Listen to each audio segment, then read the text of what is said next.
आगरा की जनता जहां एक ओर कोरोना महामारी से जूझ रही है, तो वहीं सरकारी और गैर सरकारी संस्थाओं की कार्यप्रणाली भी संतोषजनक नहीं देखी जा रही है।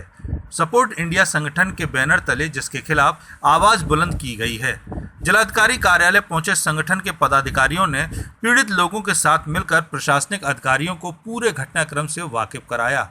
ताज़ा मामला महानगर में विद्युत प्रदाता कंपनी टोरेंट पावर लिमिटेड से जुड़ा हुआ है, जिसकी मनमानी के चलते गरीब, दलित और मुस्लिम समुदाय के लोगों को भारी परेशानी उठानी पड़ रही है। एक और जहां विद्युत चोरी में असेसमेंट के नाम पर शहर की जनता का आर्थिक शोषण किया जा रहा है, तो वहीं बकाये के नाम पर मदरसों की बिजली काटकर वहां पढ़ने वाले बच्चों को शिक्षा से महरूम भी किया जा रहा है। सपोर्ट इंडिया के अध्यक्ष एडवोकेट सुरेश चंद्र सोनी ने जिस पर घोर आपत्ति जताई और जिला प्रशासन से इसमें आवश्यक हस्तक्षेप करने की अपील भी की है। उन्होंने तमाम जनहित से जुड़े मुद्दों को भी इस मौके पर प्रशासन के संज्ञान में दिलाया। आगरा जनपद में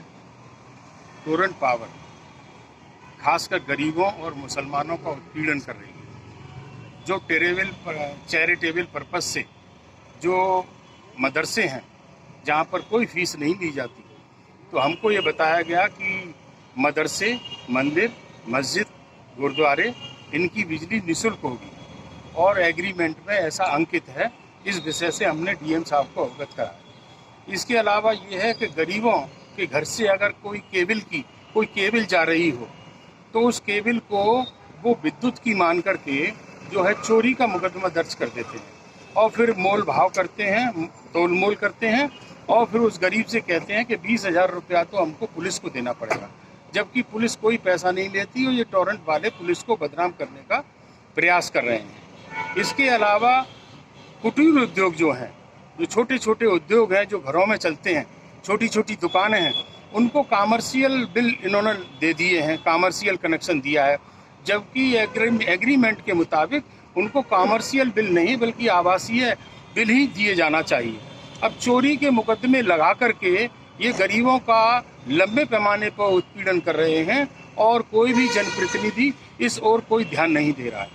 इसके अलावा सपोर्ट इंडिया ने 12 जनहित याचिका माननीय उच्च न्यायालय में की हैं, जो सभी स्वीकार की गई हैं, जिसमें कि तालाबों, पोखरों और झीलों को मुक्त कराए जाने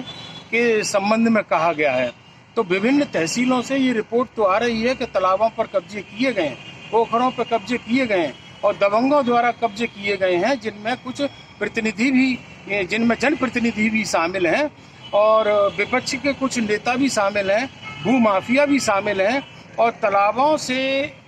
कब्जा नहीं हट पा रहा है, जिसके लिए हमने आज डीएम साहब से अनुरोध किया है कि इस विषय पर गंभीरता से कार्रवाई होनी चाहिए, क्योंकि सभी तहसीलों में और शहर में विभिन्न तालाबों पर कब्जा करके बड़ी बड़ी बिल्डिंगें बना दी हैं और दबंगों ने अपनी कोठियां बना ली हैं। तो वो कोठियां और वो सब जो है ध्वस्त होने चाहिए। और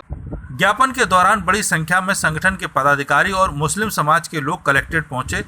और अपर नगर मजिस्ट्रेट को ज्ञापन देने के बाद जिलाधिकारी प्रभु नारायण सिंह से भी मिले और मामले की गंभीरता से वाकिफ कराते हुए आवश्यक समाधान की अपील की है।